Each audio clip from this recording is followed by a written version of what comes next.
Welcome to the Conscious Parenting Summit. How to confidently step into parenting from conception through birth and beyond. Learning to trust that inner guidance of love. I'm Quinn Brown Huffman, DOULA Quinn, your host. And truly, the mission of this summit is just to support aspiring parents, pregnant parents, and also those parents that might be lost in the overwhelm of the responsibility. So welcome everybody, and I am super excited to have Anna Verwaal with me today. She has influenced my life as a doula, a birth mentor, a mother tremendously. I met her in 2012 at a conscious conception workshop for doulas and birth workers in San Diego. Anna Verwaal is a maternal child health nurse, conscious conception and birth consultant, primal period and childbirth instructor, a USLA certified lactation educator, and birth photographer from the Netherlands. And after a long career in various obstetrical and home health settings, she became a birth consultant in Los Angeles, supporting people with birth-related trauma and helping couples prepare for a conscious conception process and birth experience. And since 2006, Anna lectures around the world about the long-term effects of the pre- and perinatal period, the hormonal physiology of childbirth, breastfeeding and bonding, and the psychological, emotional, and spiritual aspects of birth. She is, and she has been a member of the Association of Pre- and Perinatal Psychology and Health since 1995. She knows what she's talking about. And I'm so excited to go into this conversation with you, Anna. Thank you so very much for being here. Well, I thought from that what I sent you, you were going to take a couple of things to make it a short introduction. I didn't know you were going to do the whole thing, or I wouldn't have sent it. No. Anyway, after all of that, it just shows how old I am and how much I've done. That's where we have arrived. It's important. Your work has been pivotal, and I think it's necessary to say. I don't want to cut anything out because. Oh, okay. I Yes. didn't think you were going to do that. But anyway, thank you. Thank you. No, thank you. So we have any time left for the week? I know, right? No, so let's dive straight in. I would Yes. love to, since the whole summit is about conscious parenting, and conscious is such a broad idea. And so many people have different perspectives around it. What is yours? How do you see it? And what does it mean to be a conscious parent? Wow, that's a beautiful question. Um, I think that we still live in a world where most people just get pregnant. You know, it's just something that still just happens to us. And what I was hoping to be part of is creating a movement of um, people that understand that it's really important to consciously prepare for parenting. And when does that start? You know, it shouldn't really start when you're pregnant. Ideally, it should start before you're becoming pregnant. When the thought arises that you and your partner kind of go, you know what, it would be really nice to welcome a baby into our family. You know, when do you think we're going to do that? Ideally, you know, because there's so many things that I have since learned in this many years submerging myself into this material that actually started quite a few decades ago when I heard Bruce Lipton talk at an upper conference about the moment of conception itself is of course wonderful if that is a really great moment, but it's before that we already shape how the person that's going to be conceived is going to look at the world and fit in the world it's going to be born into.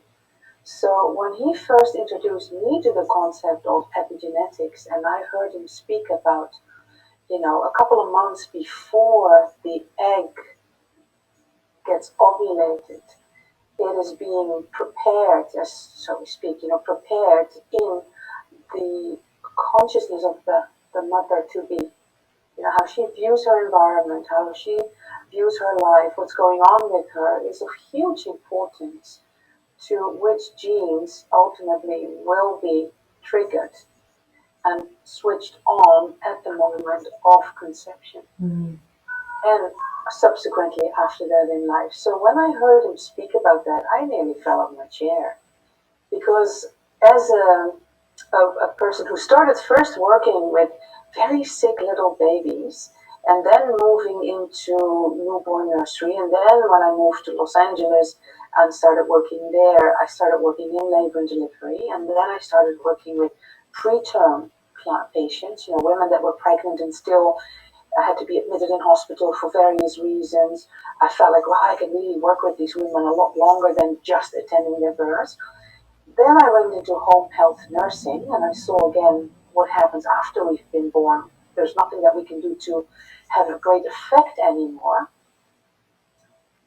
I realized I need to work earlier and earlier and earlier. So that's when I started doing this conscious conception preparation, classes that I wanted to teach back then, for which there wasn't a lot of interest, because people didn't really think that it was an important subject. I think nowadays Yeah. it is becoming more and more mainstream, that there are many things that are already set in place before conception that we should really pay attention to. Mm. So that's what I wish for parents to be. And then that preparation can be done on many different levels. It's the physicality of it, of course. How clean is our body? Should we do a really good vigorous cleanse? Both partners, I would say yes. That's really important to do that. Health is important. The amazing research of Dr. Tessa Rosenbaum, who's a Dutch physician, she's a professor who has studied the effects of the hunger winter of 1944 in Holland on pregnant women. And what that did to the health of the babies that were actually going through this hunger winter at a particular time of the pregnancy, whether it was first, second, or third trimester, shows the huge physical impact. But we also have psychological impact, and we also have emotional impact. We also have women that are pregnant that have a lot of fear. And it would be great, actually, if we would have addressed those fears before they got pregnant. So there are ways that we have been born ourselves that are held in our cellular memory, in our body. Absolutely. And what I've seen, and which is why I started doing the work I am doing now, is because I saw so many women, as well as their partners, be so affected by the way they were giving birth. I could see how their own birth experience might have had a huge impact, and they weren't aware of those two things that they could impact.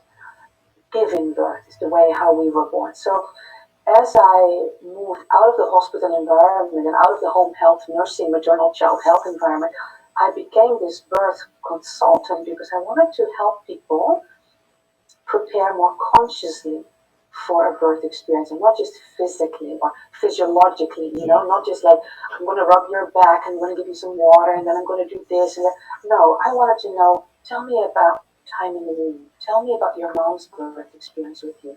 Tell me about your husband. If he's going to be there, I need to know his birth as well. Because I saw it showing up in the birth environment. Yeah. And not just that, I also saw the birth experience of the birth attendants show up in the environment. And that's another huge factor that we're totally overlooking. Is that anybody that works with birth, none of us are ever going through some kind of training that prepares us for a recapitulation of imprints that we walk around with ourselves. And so I saw it in my colleagues when I still worked at UCLA in Santa Monica, in Los Angeles. I saw their birth experience sometimes showing up in the birth room. Because talking to them, I kind of said, I think that your birth must have really had an effect on you because as a nurse, I watch you always repeat the same thing. And I wonder how much does that have to do with the way you were born. So I started asking these questions 30 years ago when I was working in this environment, as well as feeling in my own body how my own birth experience showed up. Mm. Sometimes attending a baby's birth. And I went, well, hold on a moment. It's not fair to go into fear mode and to do certain things a certain way because I'm still walking around with some unresolved issues that have to do with my own experience. I remember So a when you long said answer, that. but that's Yeah. kind of what we all No, should include it to become more conscious it about starts how right do we there. prepare for birth. It is. I agree. When I walked into your workshop and you said 2 months before you were born has an influence on you as a person. 2 months Mine, before you conceive. yeah, I mean, before I'm conceived, yes. Yeah, And so yeah, you took us on such an incredible journey, and I will never forget. So a little bit about how I want to make it an experiential, like this is very real.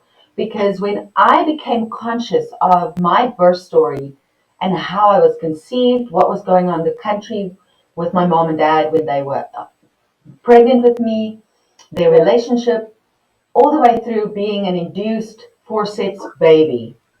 I could then, so it was the first time I really consciously thought about it was with you.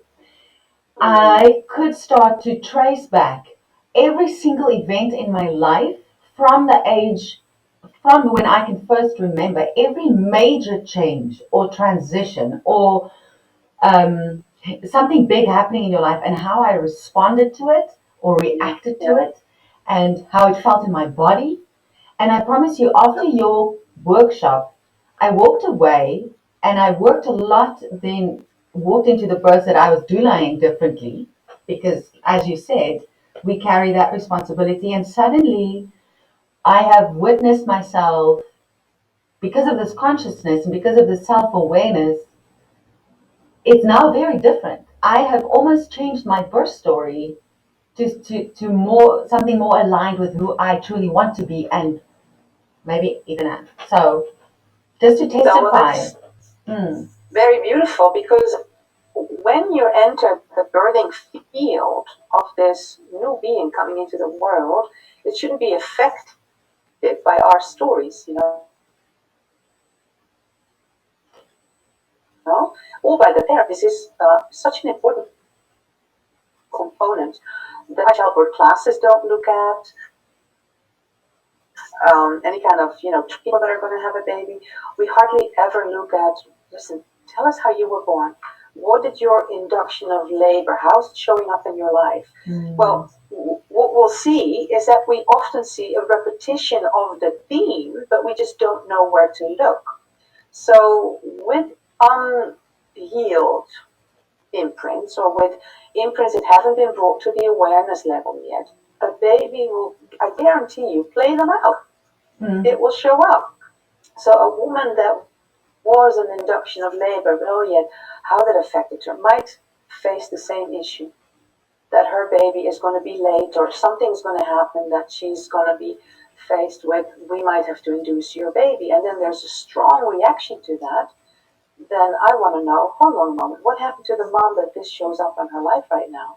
Now, when you do that when someone is pregnant and about ready to give birth, it's still a possibility to work with it.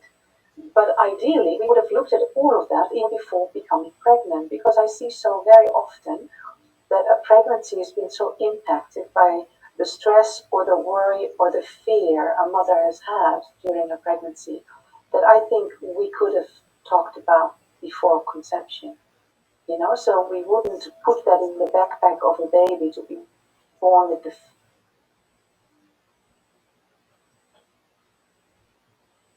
Opiate. fear, let's say, about I'm so afraid of that the entire time pregnant with the second one.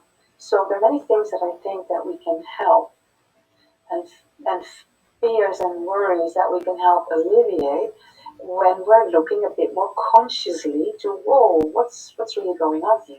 I agree. So yeah, Yeah. I'm grateful that you've had that experience. Yes. Because when you learn to look differently, you can never go back to ignorance. To That's some the extent, thing. you realize Once you wake you look up, at the yeah. Yeah. Once yes, you it's become about conscious, it's something like a about light waking up, and power. then So, to move on through the word and the concept or the understanding around epigenetics, and this is mm, it's a relatively new understanding, and the studies that's been done around it is, I mean, I think when I met you in 2012, you, if I remember correctly, I stand to be corrected, said studies as old as 12 years. We've come through maybe 12 or more years of studies, and the effect of the epigenetics, and we can now look at it that way. Can you talk a little bit more about that and how we can understand that in the pre and perinatal well, psychology? I think there's this two different things. There's the pre and perinatal psychology part, which was something that just really got my interest, is Mm. working with imprints. That's what I started doing more. Epigenetics, and I'm certainly no researcher, but what I can tell you is maybe to explain it how I understand it Yes. is Mother Nature's incredibly wise. What she's doing is she's making sure that a baby is going to survive the environment it's going to be born into by epigenetically preparing it for that environment. Mm. Does that make sense? Yes. So we see that if a mother is having an enormous amount of stress and is having really, really difficult circumstances, that the baby marinating in her womb is going to be prepared differently, let's say, than the baby of a mother that is meditating for 9 months and is having no stressors whatsoever, and therefore able to grow a baby that will epigenetically be differently expressed. Is that the best way, maybe, how I can explain it? Mm. Looking back at maybe slides I used to explain it differently. But if people are interested in this, then first of all, I would like to mention that the movie In Utero Yes. goes into great detail. And I was going to say, if no one has mentioned it, then please watch that movie, because I'm almost afraid that I won't do the subject justice by Mm. the way I can speak to it. Yes. And of course, read all the material Bruce Lipton has Mm. publicized, his books, but also a lot that he makes available on his website for us to look at. But Mm. I think the most important thing that a baby is already so influenced by everything that happened in the environment of the mother, how she perceived it before the moment of conception. So when people were doing childbirth preparation classes, I would say, how do we include the fathers or the partners more in this? Is tell them that the more they support their wives, the more they rub their feet, the more they say, honey, let me just give you a shoulder massage while pregnant, you're doing a lot of benefit to the baby in the womb. It's becoming more intelligent, it's healthier, etc., etc. It feels more support, because we're being prepared for the environment we'll be born into. So if you come through that kind of environment, then it's more logical for you to know what that feels like when you come out. If you are coming through, for example, a mom that I've also worked with, the refugee women in Europe that are in Moria camp. Imagine when your situation at home was leading up to your moment of conception, a mother in a great amount of fear and stress, trying to run away from a country that isn't safe, then getting pregnant along the way, having a lot more stress along the way as well, not knowing where you go, where you sleep at nighttime, can you get across the sea to Europe, yes or no? What do you think these babies in the womb are already all experiencing is having a huge impact on who they become, how they become. So that's the way we epigenetically are being prepared for the environment we're going to be born into. Then when we look at birth psychologists are speaking about the fact that everything that happens to us during the pre and perinatal stages, so during the moment of conception through afterbirth, is creating a huge impact, has a huge impact on someone's life. Who we become, our personality, our psychology, our way to deal with things. We are imprinted with the things our mothers are dealing with while they're pregnant. So it's called an umbilical affect. It's through the umbilical cord. We're getting all the emotions the mother is going through in our body. There's no escaping it. There's just it's just constantly you're being marinated, I say, with the flavors of your mother's circumstances, in life. So, and of course, if you prepare for a conscious conception process, then you can try to limit the amount of stressors. And don't remodel your house when you're going to be pregnant. Remodel your house when you've had your baby. Yeah. Then at least you're not affecting the baby as much, stress related when you are upset about your realtor, or the guy isn't finishing, or I have women that say my water is still not connected and I'm due this week. Well, how much stress do you think that's going to cause? That is very stressful for a baby in the womb as well. Yeah. So there are things that we can try not to plan during a pregnancy, and then there are events that you have no control over.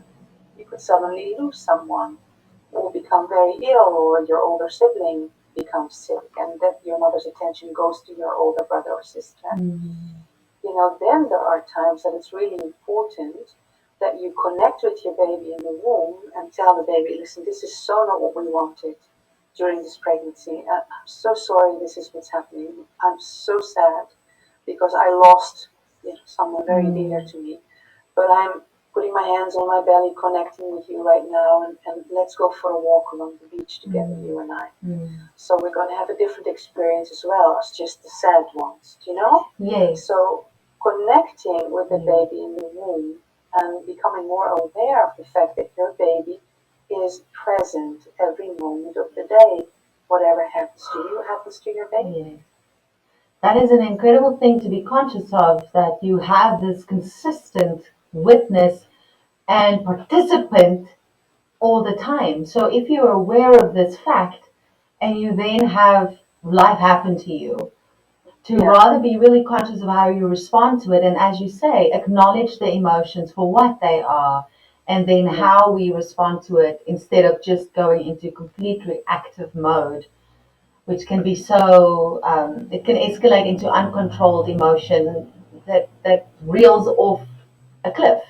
So it's all and about just also being aware of it. if babies have gone through experiences that have been really challenging in the womb, or if you are about to give birth and your birth is not going the way you want it to go, even then you tell the baby, we're going to gear up for a cesarean. This is not what we wanted, and it's going to be a little loud, it's going to be bright lights, and I'm going to make sure we're going to try that daddy will go with you or someone will with you right away, and after the birth you again connect and stay connected. Even we can prepare for that, to stay connected despite there's a distance between a mother and a child. How do we do that? So there are so many things that I think would cost no extra time, no extra effort, just to connect and go, hey, I'm aware you're there. You're a conscious presence, because that's what psychologists, birth psychologists, prenatal psychologists and therapists have now proven, is that we are conscious from before conception to after birth. So we're not a clean slate that comes out and only then is imprinted. No, that imprinting has happened already before conception, coming into the field, the family, coming into the unit where you're born into. What are you coming into? How has that an effect on you? What is the time in the womb like? But that's what people should ask themselves before becoming parents, is what has your imprint in life? Where do your beliefs, your fears, or your opinions, where do they come from? Are you not repeating some of the story that is still playing in the back of your head because it happened to your mom? What if, and in my workshops or in sessions I do with people, it's like I see so often, and oh my god, another example of how we completely repeat in life all the patterns that we haven't been made conscious of yet. They just keep repeating. whatever the themes are. So that's another way of looking at it if you want to help yourself, like what you did. Mm. When you heard that the way you were induced and the way you were pulled up by forceps left imprints, you could start to recognize what moments in life these were activated and showed up. And then when you know it had to do with those moments in time, in history, then you go, whoa, Quinn, I don't have to feel like I can't finish a project because somebody finished it for me, Mm-hmm. or I can't, have difficulty starting a project because I was induced and not allowed to come in my own timing. You just need to override it. And that's what Bruce Lipton said. He said, Yes. consciousness will override nurture and nature. It will. I see it. It gives me That's goosebumps. why, yeah, yeah. It really So does. that's, in a way, what's so beautiful about also helping people become aware of it is that you can give them back to themselves. Is maybe Yes. how do I say that? Helping people become aware of what they were not aware of yet is helping you get a different leash on life. It's helping people go from surviving to thriving because Exactly. you understand, whoa, this is how I became because of circumstances, but these circumstances had something to do with my mother's story, not mine. Mm-hmm. And that can go back as far as the way you're conceived. What were the circumstances around your conception? Mm. Think about all the different ways that we could have been conceived. How could that have left an imprint in you? Then, what was the moment of discovery like when our mother discovered she was pregnant? What was her feeling, her initial response? What does it say about my capacity of forming relationships now if that wasn't met with an enthusiastic yes back then? Mm. What about my father? Did he want me? Yes or no? How does that show up in my life today? How does it show up that something happened when my mom was 3 months pregnant with me? Where do I recognize this imprint? What is it that keeps repeating and repeating and repeating? Exactly. It's like a And nagging then the way we're child. born, Yeah, it's just give it some attention for a moment. It's so incredibly effective. It's not, I think there's fear around the self awareness that we are asking people to have. Sometimes there's a certain fear of like, I don't want to look at all of that and go back. And it's not even about that. It's pure okay, yeah, recognition of something and saying, the power, and you said it gives people back to themselves. It gives you back the ability to respond so that you're not just trapped in a wheel that keeps turning and you are just running with it, or patterns that you don't want to face because of a fear of becoming aware. the thing is that when I talk to people, I tell them I'm not, in a way, it's not making things worse. Like you have to go back to, it's not you know, it's not making it worse. It's helping you understand where imprints are created, how they show up in your life. So yes, sometimes when you get the awareness about something, it is deeply painful. But you were already walking around with the pain. You were just not aware of it. But every time you found yourself in a similar situation, that's when the pain showed up anyway. Hmm. Because that's Exactly. when you were repeating the story, Exactly. your imprint. So I myself believe that this is some of the most profound work because I find also now that a lot of psychologists or even psychiatrists, they're not trained in looking at prenatal imprints. They're not even aware of the fact that we could have already been influenced at that stage of our lives and that we want to help people come to terms with that. If you had a twin in the womb that you lost, you were conscious of that twin being in the womb with you. You were conscious of that twin suddenly not being there anymore. Hmm. And that is going to have a profound effect on people, how that shows up in their relationships. Um, and we need to, I think, also be more compassionate to understand that a lot of people act from their imprints and react from their imprints, and we Yes, react from things that we're not aware of yet. That could be very, very painful. I agree. It is You know, so beautifully profound and extremely effective and powerful. Just looking at it, and you've created such a um, specific way of looking at it. I remember when I first met you, and then your TED Talk, which we will make sure everyone has an easy link to, because your storytelling, you have such a great way of storytelling that makes the information that can seem so big really accessible. So that's amazing. So let's see. Why? So we've talked about, because it kind of covers why we think it's also important, why how we prepare. I've sent everyone a free ebook that I wrote about why it's important, why you should care how you prepare. Kind of going through all the different. Why you should care how you prepare? Yes. You call it that? Yes. That's nice. I like that. Thank you. Yeah, and yeah. So, but you've covered that. So I think one more question that I'd love for you to put out in the world, or your answer is, if you could gift a newborn with words, what would you say to that newborn that's born today into this world?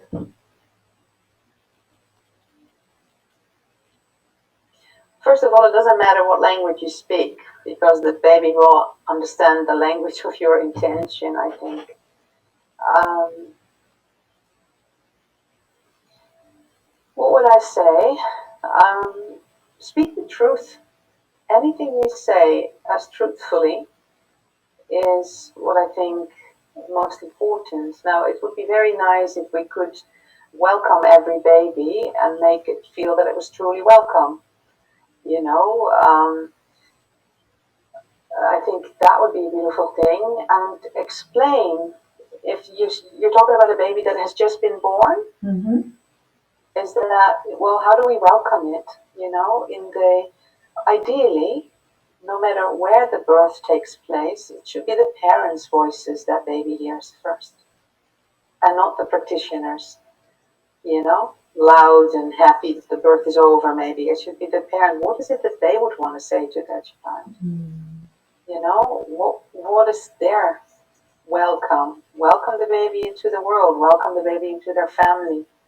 You know, and then maybe explain to the baby how happy they are the way it went, or maybe not by how it went.